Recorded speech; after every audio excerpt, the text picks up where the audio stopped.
He'd drive across this continent to rescue his whole family. It's your favorite morning host, the one and only. Hello everyone, good morning. Welcome to the Morning Banana Show. My name is Adam Josh.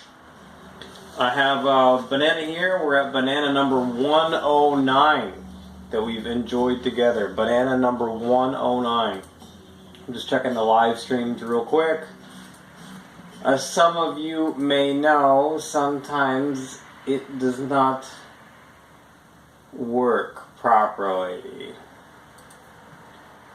My YouTube videos have been, it's a whole new thing now, my YouTube videos are being age restricted against my will. So I'm not doing anything. I'm not age restricting my videos, but YouTube will send me an email saying, your video, the Morning Banana Show number 108, has been age restricted. And why?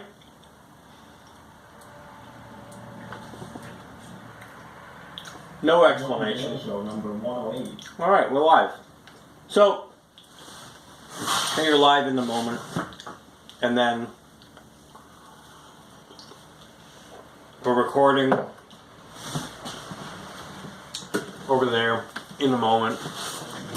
Not too keen on the angle of this guy. Let's see what happens here. Hold yourselves together. Here we go.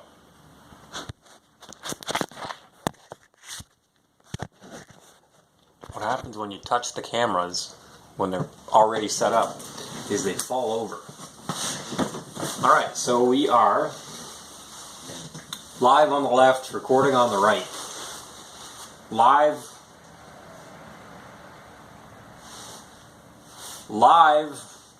recording. Live over here, recording over there. So if I look over here, recording. Look over here, we're live. But yeah, welcome to the Morning Banana Show. Sorry about the morning difficulties, you know. Desiree snuck some cookies into my lunch. I do appreciate that. She went out and did some transcendental yoga dancing or something like that last night. I know what she does, and I feel like it was something like that. Today is December 22nd.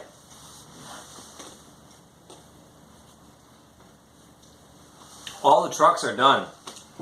For the season, I feel like all the people who had trucks, they already brought them in because the season, my season is winding down. The rust check season is winding down. And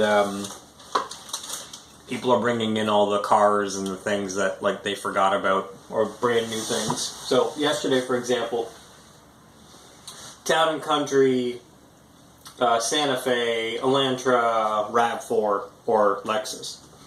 Today, Ford Escape, Ford Explorer, Caravan, Lexus. Tomorrow, or the day after tomorrow, yeah, today. The day after today is tomorrow. Honda Civic, Mazda 3, Honda Accord, and then a minivan. There's a theme here. None of them are giant trucks, which is, you know, usually how the season starts out. For Rust Check is giant trucks.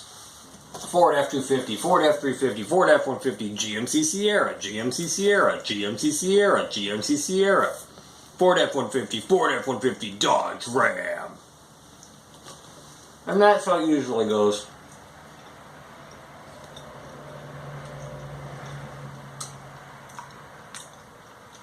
Anyway, if by the end of the season I'll have processed 300 rust checks by myself, that is fine with me.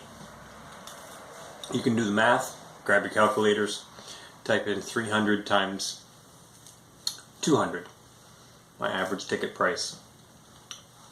That's how much money we've brought in a season. In a season, as I've talked to you guys about many times, is September to January. So not a lot of money to make if you're running a business for an entire year like that.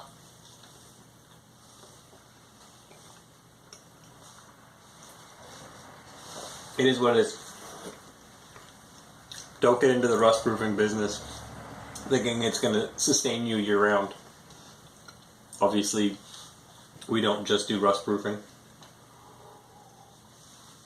Learned the hard way back in 2012. Gotta get out of this. Gotta do something else.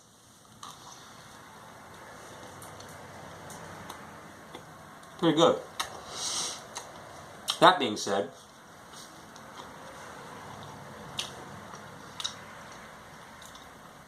tastes like there's cinnamon in there. That being said, Restaurant 5 and Restaurant 6 underway, being built in our great city. That will be 3 restaurants in this city that my family will be operating as of next year. I don't get no love. I don't get no interviews. I don't get anybody asking me what's up. People avoid your boy like the plague. Media avoids your boy like the plague. Nobody wants to hear the things I say. They're just like, oh, cool, you're doing the thing. Cool. Can we talk to somebody else, like maybe a shift manager? like maybe a cashier? Like maybe your dad?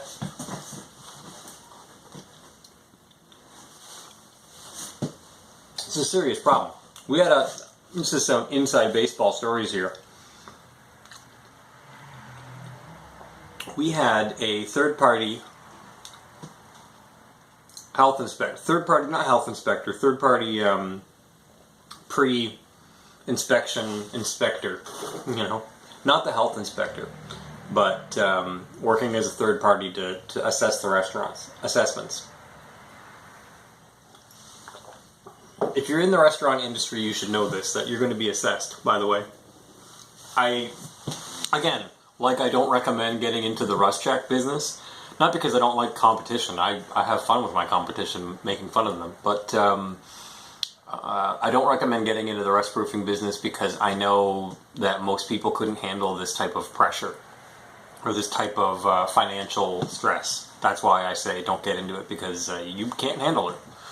Trust me, you can't handle it. Even if you had me holding your hand through the whole experience, I don't think that you'd be able to handle what we go through every year. So saying all that, the restaurants, whole other thing. If you're going to get into the restaurant industry, looking, that it's all going to be fun and easy and just making money hand over fist, I don't recommend getting into the franchise restaurant industry.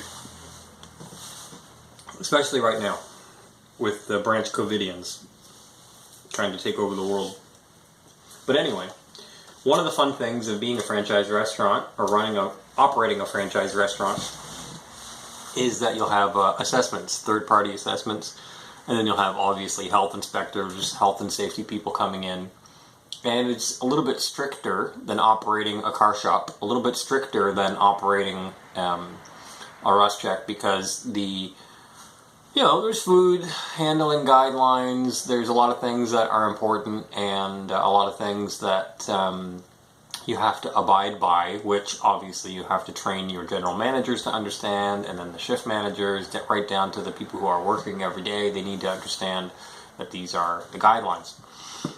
And in the fast food industry, obviously, there's high turnover, so it's like near impossible to keep on top of this ball. But that's what the challenge is constantly staying in the present, up to date with all the current regulations. So honestly, it's a full-time job for anybody to try to keep up with all this stuff. So third-party assessor comes into, I'm not going to even say what city our restaurant is in, okay? Because I don't have anything against the city.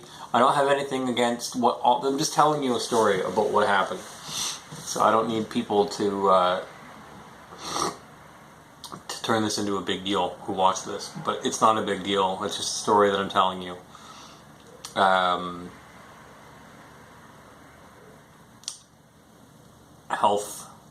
Not health inspector, it's a third-party assessor goes in and immediately goes to our cook. Our cook. I like our cook. I've known him for a long time. We hired him back in the day. So I like the cook. And they immediately go to the cook and ask the cook, okay, show us this, show us that. This is this is that. We're talking about this. We're looking at the floor. We're looking at the walk-in freezer, walk-in cooler, and shift manager standing there like, excuse me, can you have this conversation with me? Just so happens our general manager, who I was talking about yesterday, if you follow my Twitter account, our general manager walks in and he's like, hello, I'm the general manager here for this restaurant in this district of restaurants. I understand you're here to do an assessment. I would like to discuss the assessment with you and not our cook. The third-party assessor person ignores the general manager and ignores the shift manager and continues talking to the cook outside now in like -2 weather and leaves. The only thing that we could chalk all this up to is obviously unprofessionalism and skin color. I hate to say it, but the cook is my skin color and the other guys were brown. So I'm not sure what's going on there, but we filed a complaint to that third-party assessor's management because that's ridiculous. Just on the basis of being, this is the cook. You don't go into a restaurant as a third-party assessor and start talking to the cook like he's the boss. And I like the cook. I'm saying that, and I like the cook, and he knows I like him. The whole thing is messed up.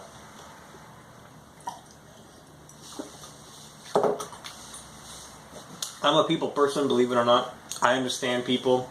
I work with people, especially at the restaurants over the years. We've hired people, worked with people. We deal with people. We know people. And we let a lot of things slide. You have to in management and in building things and whatnot. You have to let a lot of things slide and turn your eye to a lot of things. But stuff like this, we know what's going on.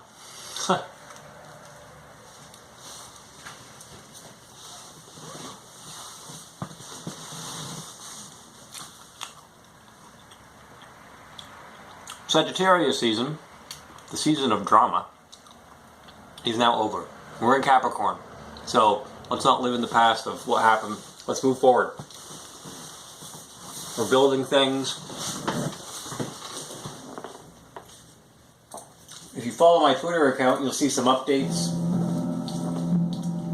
on Restaurant 5 and 6.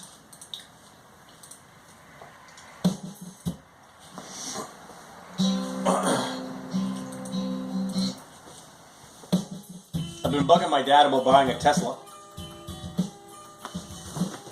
I found a place in Oakville that will finance a Tesla and put it on payments for me.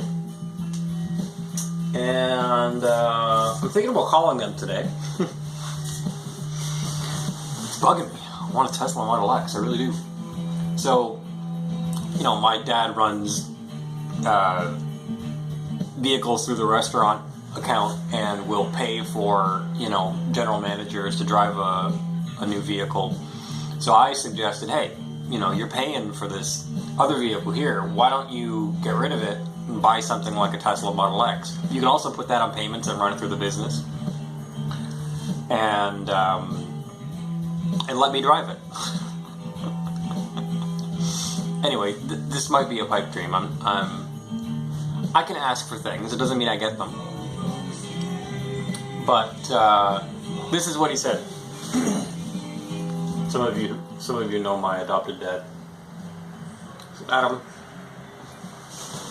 if you want to come back to the restaurant as a GM, as an operating manager, actually get into the business and manage it again, like you did back in 2012 and 2013. If you want to get back into the business, I'll get you the Tesla. I said, that's emotional manipulation. It's emotional blackmail.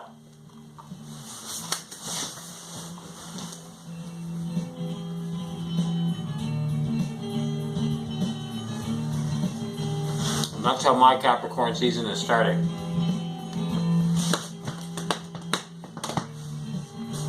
With Emotional blackmail. I went vegan in 2013 while managing the restaurant. We just finished building the second one.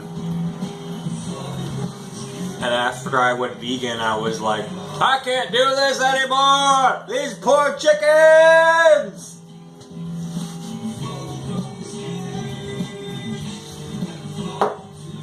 Did you guys know? Did you guys know that we're abusing these chickens? Did you guys know that? Did you guys know that we're torturing these chickens? Raising the red flag.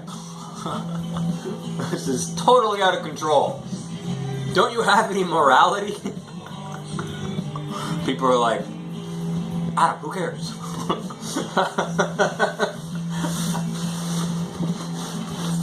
So I'm still vegan all these years later.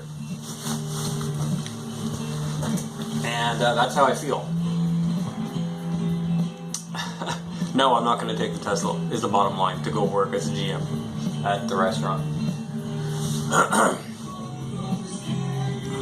Thank you for following me thus far on the Morning Banana Show. Take care of yourselves. You guys have a great day.